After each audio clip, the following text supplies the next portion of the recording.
¿Qué tal, amigos, amigas? Bienvenidos a el espacio de entrevistas Quito TV por Telesucesos 29 y 29.1, señal abierta, 73 TV Cable, 43 Claro TV. Además, en tiempo real, desde cualquier parte del mundo nos pueden ver en redes sociales, en Facebook Telesucesos Quito, en YouTube Telesucesos HD. Además, en YouTube que subimos diariamente todos y cada uno de los programas que se producen aquí en el canal. Tenemos el día de hoy la presencia del doctor José Abad. Él es médico internista del Hospital Pablo Arturo Suárez. Con médicos del Hospital Pablo Arturo Suárez hemos hecho ya algunos programas y siempre es importante tener este tipo de invitados porque nos permite ir analizando temas relacionados con la salud y la prevención en salud sobre todo.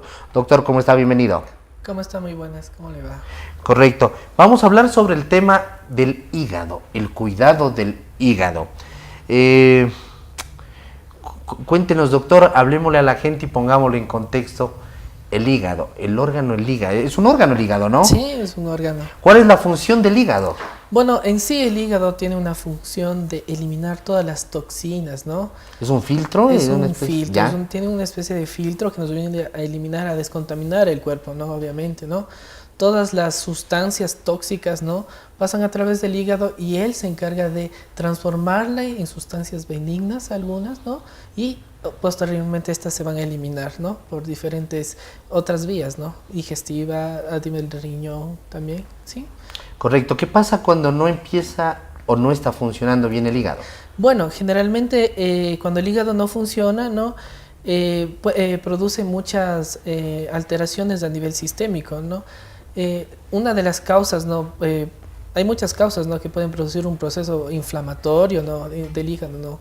En sí, los procesos inflamatorios del hígado se conocen como hepatitis, ¿no? La hepatitis puede ser causada por diferentes sustancias, fármacos, toxinas, virus, infecciones, procesos o anticuerpos por procesos autoinmunes, ¿no? Estos obviamente hacen que la función disminuya, ¿no? Y obviamente se van a acumular diferentes sustancias en el cuerpo, ¿no? Correcto. Dentro de la hepatitis existen varios tipos de hepatitis. Sí, bueno, se conoce, bueno, en sí la hepatitis es un proceso inflamatorio a nivel del hígado, ¿no? Que se produce, ¿no? Y una de las causas principales tenemos las hepatitis producidas por los virus, ¿no? Estos generalmente existen, bueno, el virus de la hepatitis A, B, C, D y E, que son los principales que se encuentran, ¿no? En sí, estos, según el tipo de virus, va a definir, digamos, su tratamiento y también la benignidad del proceso, ¿no? Que vaya desarrollando durante el curso del proceso. Correcto. Entonces existen estos tipos de hepatitis e indudablemente cada una tiene sus características, claro, y su tratamiento. ¿Todas tienen tratamiento? ¿Todas tienen cura? ¿O hay personas que tienen que vivir, digamos, siempre con el tema de la hepatitis y con cuidados? Bueno, en sí, bueno, el proceso es de tipo viral, ¿no? Va a depender, ¿no? Algunos pueden tener un proceso crónico, ¿no? Que puede permanecer durante toda su vida y otros que según el tipo de virus obviamente que es autolimitado y obviamente se resuelve el cuadro, ¿no? Generalmente, bueno, tenemos el virus de la hepatitis A, que es, bueno, uno que se transmite generalmente por el consumo de alimentos contaminados, con agua contaminada, ¿no? Se dice que esta es una transmisión vía oral, ¿no? El consumo de mariscos puede producir, ¿no? Obviamente contaminados, ¿no? Generalmente es un virus benigno en sí, ¿no? Ya que obviamente es autolimitado su proceso, ¿no? El paciente empieza a presentar, eso sí, puede ser sintomático o asintomático, ¿no? En el 70% es asintomático, obviamente, o sea, no hay síntomas, no tiene síntomas, exactamente, ¿ya? Sino se le realiza pruebas y obviamente hay alteraciones a nivel del hígado, ¿no? Y el 30% obviamente presenta síntomas, generalmente con mal estado general, náusea, vómito, generalmente puede dar prurito y una de las características es que empiezan a notar que la orina se vuelve mucho más amarillenta, ¿no? Entonces, con ese cuadro obviamente se realizan los exámenes respectivos y se puede notar obviamente la presencia del virus de la hepatitis, ¿no? Y determinar cuál tipo de hepatitis. Exactamente, existen muchas pruebas, ¿no? Obviamente de tipo inmunológico que van a determinar exactamente el tipo de virus que tenga obviamente el paciente, ¿no? En sí, con la hepatitis A, al ser un proceso limitado, ¿no? Obviamente el manejo es más sintomático, ¿no? Se le da obviamente la hidratación, se le quita las molestias, la picazón y obviamente después pasado el transcurso del tiempo, un periodo de tiempo, obviamente ya se va a eliminar, ¿no? Y obviamente va a volver a la normalidad. Es muy raro que presente periodos o enfermedades que sean fulminantes, como en el caso de la hepatitis A, ¿sí? Pero bueno, también tenemos el virus de la hepatitis B. En este caso es un virus, bueno, que se transmite por vía sexual, por vía parenteral, sí, perinatal. Obviamente transfusiones sanguíneas, ¿no? Ahí se transmite este virus. Este virus es un poquito más agresivo, obviamente también vamos a presentar síntomas, asimismo parecidos a los iniciales, ¿no? La diferencia es que obviamente este virus puede llegar a ser crónico, ¿sí? Puede presentarse por mucho tiempo y generalmente se hace mucho más agresivo cuando se asocia a otro virus, que es el virus de la hepatitis D, ¿sí? Obviamente puede llegar a producir una fibrosis, se llama una cirrosis hepática, o sea, volverle al hígado totalmente insuficiente, obviamente, y es una complicación severa, ¿no? Es muy raro también generalmente que produzca una muerte, digamos así, a nivel de todo el tejido del hígado, que obviamente sería en lo posterior realizar un trasplante hepático, ¿no? Pero con las medidas adecuadas, obviamente, y los cuidados, obviamente se evitan, ¿no?, estas situaciones. Generalmente hay tratamiento, ¿no? Pero más que nada en los procesos agresivos que se producen en estos casos. Correcto, usted habló hace un momento de cirrosis, y la cirrosis siempre la hemos tenido nosotros relacionadas con el consumo excesivo de alcohol.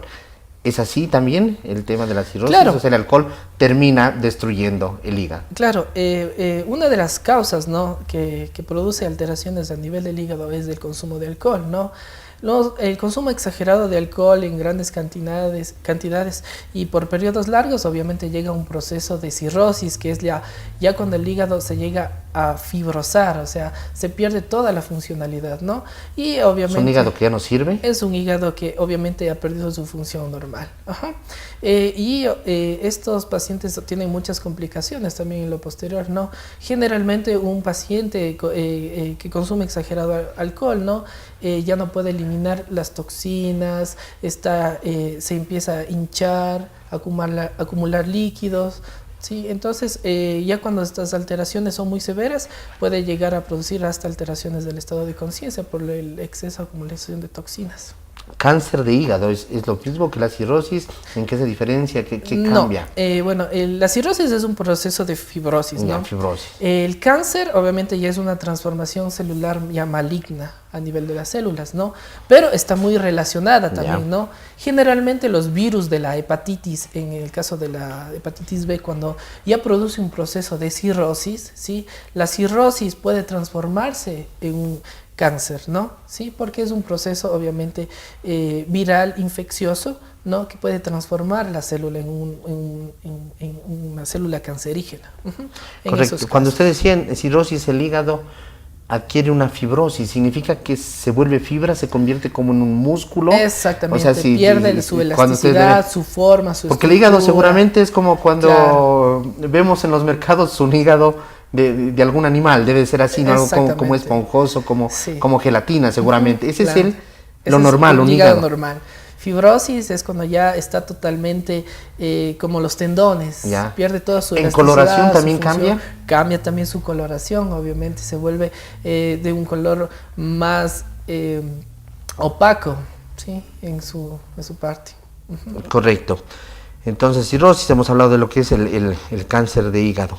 Hay mitos que se han mantenido, creo que desde pequeños hemos escuchado. Cuando ven que los ojos están amarillos, dice, estás con hepatitis. ¿Es eso cierto o es falso? Bueno, depende, ¿no? Muchas situaciones. Lo que hace que los ojos o la piel se vuelva de color amarillo son los niveles de bilirrubina que suben, ¿no? Y también está relacionado, obviamente, con la función del hígado, ¿no? Porque obviamente el hígado produce, ¿no?, digamos así, la transformación de ciertas sustancias que cuando se acumulan, obviamente producen esta coloración amarillenta, ¿no? En un caso de proceso de hepatitis, existe también una acumulación de esta sustancia y se puede notar una coloración amarillenta o un tinte ictérico que se conoce. Puede ser, o sea, lo noto pálido, está con los ojos amarillos, puede ser. Claro, puede ser que por un proceso, claro, puede ser o no, porque también los procesos anémicos. La otra es sequedad en la boca, también tiene que ver con el hígado. Dice, mi boca está muy seca, amanezco con la boca seca, la lengua está empalizada.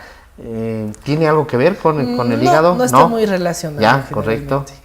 Pero se habla, ¿no? Se habla de estos mitos. Claro, tiene algunos mitos. Claro, saben decir que el mal aliento o la boca seca o sentir algunas molestias o amargas, amarga la boca en las madrugadas relacionadas con problemas del hígado, pero no es mucho en sí la relación con el hígado, ¿no? El hígado es un órgano que obviamente está más relacionado con un proceso de quitar las toxinas a nivel del organismo, tiene su función sistémica antes que más local a nivel de boca. Correcto. Hablábamos al principio de la entrevista y yo decía, vamos a hablar sobre los cuidados del hígado y sobre todo la prevención en salud. ¿Cómo prevenir? ¿Qué campañas se están realizando? ¿Cuáles son las recomendaciones que usted hace a sus pacientes a nivel general para el tema del cuidado del hígado? Bueno, en cuanto a los procesos infecciosos, hablando de las hepatitis, ¿no? Generalmente la hepatitis A, el hecho de que se haga un lavado de las manos, ¿no es cierto? Antes, después y después de las comidas, antes de ir obviamente al baño, el lavado de los vegetales y todas, obviamente nos va a ayudar a prevenir este tipo de infección, ya que generalmente se transmite, ¿no? Por el contacto con las manos. ¿Y esta infección se puede dar a cualquier edad? A cualquier edad, correcto. Sí. Obviamente hay que tener mucho cuidado con la transmisión, ¿no? Los niños pueden estar más expuestos porque ellos están siempre con las manos sucias, se lavan y a los 2 segundos están nuevamente las manos claro. con mugre.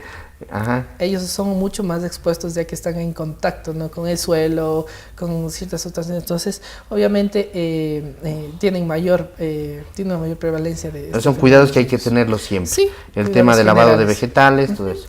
Y son cosas generales que todo el mundo debería hacerles y con eso se preveniría una gran enfermedad también, ¿no es cierto? Obviamente también como cuidados generales, una buena alimentación. Sí, obviamente evitar las grasas excesivas, ¿no? El consumo de alcohol en grandes cantidades, ¿no? Realizar el ejercicio, deporte, obviamente. Eso le iba a decir, la vida sedentaria termina influyendo negativamente, claro, digamos. Obviamente, sí. Obviamente tenemos que alimentarnos bien, realizar un buen ejercicio, con eso obviamente estamos no solo previene las enfermedades a nivel del hígado, sino también nos mantenemos saludables, ¿no? Totalmente en el cuerpo. Correcto. Hablando del tema del cáncer de hígado y en otras entrevistas que hemos hecho, decimos el cáncer antes era sinónimo de muerte, pero ahora es sinónimo de vida porque cuando uno se detecta a tiempo puede llevar un determinado tratamiento que me pueda llevar a superar la enfermedad. Esto corresponde también en el tema del hígado. He escuchado que incluso hay hígados que se empiezan a afectar, pero se los puede cortar, se puede reducir en su tamaño. ¿Es esto así? Sí, la ventaja es que el hígado es un órgano que se regenera, obviamente mientras se mantenga parte del órgano, ¿no? Esta va a cumplir su función, ¿no? La ventaja es que se tiene que, obviamente, mientras más temprano se detecte, ¿no? Más posibilidades. Mucho más posibilidades de vivir, obviamente, ¿no? Obviamente existen varios tratamientos, ¿no? Hay que ver según la etapa en la que se encuentre y en el estadio en el que esté en ese momento, ¿no? Pero ¿cuáles pueden ser los signos de alerta? Hablamos de que muchas de las hepatitis son asintomáticas, son silenciosas, claro. No las descubrimos, pero existen determinadas cosas que nos pueden marcar y decir, tengo que hacerme un examen. Además de que debería de hacerme exámenes de rutina siempre, deberíamos de hacernos exámenes de rutina. Sí, bueno, generalmente las alteraciones a nivel hepático, como dice, pueden ser asintomáticas, ¿no? Puede presentarse con un simple malestar general o simplemente pérdida del apetito, ¿no? Situaciones que cualquiera diría que no son necesarios ningún chequeo, ¿no? Correcto. Pero obviamente... al presentar alguna molestia, obviamente tenemos que acudir, ¿no es cierto?, donde un médico, ¿no?, para que nos revise, nos chequee y obviamente se halle las molestias según se correlacione con la enfermedad correspondiente, ¿no? Correcto. Las alteraciones a nivel hepático pueden ser genéticas, es decir, yo debo de tener más cuidado si mi padre, mi abuelo, algún tío, algún familiar, por ejemplo, tuvo cáncer al hígado, tuvo problemas con el hígado. ¿Debo de tener ahí mayor cuidado? ¿Se pueden dar de manera genética estas alteraciones? Claro, bueno, sí, existen ciertos factores genéticos que se pueden transmitir, ¿no? De padres a hijos. Pero en sí, para pensar que se va a desarrollar posteriormente un cáncer así, solo por la transmisión directa, no, es bien difícil, ¿no? Pero existen muchos factores o genes que se transmiten, ¿no? Que dan la predisposición. Ajá, para el desarrollo de un cáncer. Cuando el hígado está completamente inservible, hay que hacer un trasplante. Cuando está completamente inservible, obviamente hay que hacer un trasplante. Los trasplantes tienen que ser compatibles también, así como en el tema de otros órganos. Claro. Siempre tiene que haber compatibilidad y también siempre depende de muchas situaciones, ciertos criterios para poder realizar el trasplante, ¿no? La edad del paciente, los cuidados, la causa del que se produce la insuficiencia, ¿no es cierto?, a nivel del hígado. Correcto, el trasplante indudablemente puede ser con una parte de un hígado de otra persona, o sí, ¿sí? ¿Ya? Sí, con una no parte necesariamente de una persona que ha fallecido y que se da el tema de la donación. Puede ser, obviamente, no donantes cadavéricos, sino donantes vivos, ¿no? Una parte que se trasplanta a nivel del hígado y obviamente esta va a suplir la función correspondiente. ¿Qué tan frecuentes son las afectaciones al hígado? Usted como doctor, ¿reciben a diario casos relacionados con alteraciones a nivel hepáticas? Claro, son muy frecuentes, generalmente más los procesos infecciosos a nivel del hígado, ¿no? Obviamente también los procesos cirróticos, ¿no? Ya cuando ya un proceso de fibrosis a nivel del hígado son muy frecuentes. Obviamente ya estos pacientes ya tienen que tener un cuidado mucho más estricto, ya que al no existir la función del hígado, tienen muchas complicaciones en lo posterior. Por eso son muy frecuentes los pacientes que acuden al hospital. Correcto. Entonces creo que es importante que nosotros conozcamos, primero conozcamos nuestro cuerpo, ¿no? O sea, cuando nosotros alguna cosa nos damos cuenta que no es igual a lo que venía pasando, indudablemente hay que prestarle atención. No solamente necesariamente con el tema del hígado, puede ser con cualquiera de nuestros órganos, de nuestras extremidades, con los huesos, con los ojos, etcétera, etcétera. Hay que aprender, creo que a conocernos y a detectar. Y no tener miedo de hacernos ninguna evaluación, un control, porque todas esas evaluaciones puede ser que estén a tiempo. Sí, exactamente. Es mucho mejor mientras se realice evaluaciones periódicas, controles periódicos, se puede detectar obviamente las enfermedades en su fase inicial, ¿no? Donde se pueden tratar. ¿Sí? Ya obviamente en los procesos, ya cuando ya están avanzados, ya no se puede realizar nada. Mientras uno pierde el miedo primero, ¿no? En acudir a un hospital, a un médico, donde se pueda realizar los chequeos y los controles. Si es posible, obviamente se recomienda realizar un control cada año según obviamente la situación del paciente y las condiciones que tenga, los factores de riesgo. Los exámenes que debemos de hacernos en relación al hígado, ¿cómo se llama? ¿Tienen un determinado nombre? ¿Algún determinado? Bueno, en sí se conocen como pruebas de función hepática, ¿no? Existen varios exámenes correspondientes, ¿no? Que se realiza que por su función, ¿no? Que son múltiples, ¿no? Como el proceso de coagulación de la sangre tiene que ver con las proteínas, sí, tiene que ver con muchas áreas, ¿no? Pero ese proceso de función hepática, ese puede ser un examen. Yo voy a un centro de salud, a un hospital y digo, quiero hacerme este determinado examen. ¿Lo pueden hacer ahí? Claro, se lo puede realizar en cualquier laboratorio, ¿no? Siempre, obviamente, viendo con la clínica, con el chequeo del doctor, que se realice, obviamente, ya mencionándole, él verá la situación, digamos, la situación del paciente y se solicitará según lo que se vaya necesitando, ¿no? Correcto. Hay que perder el miedo. Hay que perder el correcto. miedo. Y además hay que entender que ahora los procesos cada vez son menos invasivos, son menos dolorosos. La tecnología médica ha ido avanzando. Claro. Hay cosas a las cuales la tecnología médica todavía no ha llegado a determinar, porque así como infinito es el universo, infinito es el cuerpo humano y existen un sinnúmero de cosas, ¿no?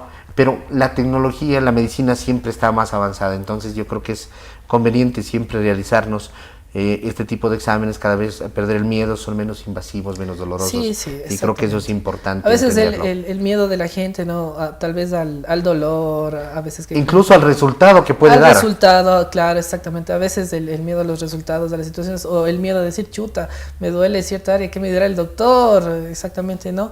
Al contrario, mientras más temprano se pueda diagnosticar una enfermedad, mejor es el tratamiento, ¿sí? Obviamente, la gente tiene que ir perdiendo el miedo a estas situaciones. Correcto. Doctor, queremos agradecerle por haber estado aquí. Creo que la gente se ha enterado de manera breve cuáles son los cuidados que hay que tener con el hígado, cuáles son las alteraciones que se dan a nivel hepático, cuáles son los exámenes que se debe realizar, cómo nosotros detectar cualquier cosita que está pasando con nuestro cuerpo. A veces nosotros somos más sensibles a cualquier ruido que asoma en el carro y no nos damos cuenta de los ruidos que están pasando en nuestro cuerpo. Claro. Pasa así, ¿no? Decimos, ese ruidito no había, pero no nos damos cuenta o no queremos darnos cuenta a veces de algún cambio que tenemos con nuestra salud. Creo que es importante ahora más que nunca, ahora que existe más contaminación, que llevamos una vida más agitada, que a veces no llevamos control, incluso en el tema de la comida, o llevamos una dieta que parece adecuada, pero no la realizamos en los horarios específicos. Es decir, siempre hay que estar en el tema de la prevención. Así que, doctor, queremos agradecerle por haber estado aquí y la gente que pierda el miedo. Gracias. Existen instituciones, yo creo que las instituciones médicas particulares y privadas aquí en nuestro país están debidamente equipadas como para realizar a lo mismo que los laboratorios los distintos exámenes que nos permitan detectar a tiempo cualquier tipo de alteración, en este caso a nivel hepático. Doctor, muchas gracias. Gracias a ustedes. A la orden. Amigos, ha sido el doctor José Abad, él es médico internista del Hospital Pablo Arturo Suárez.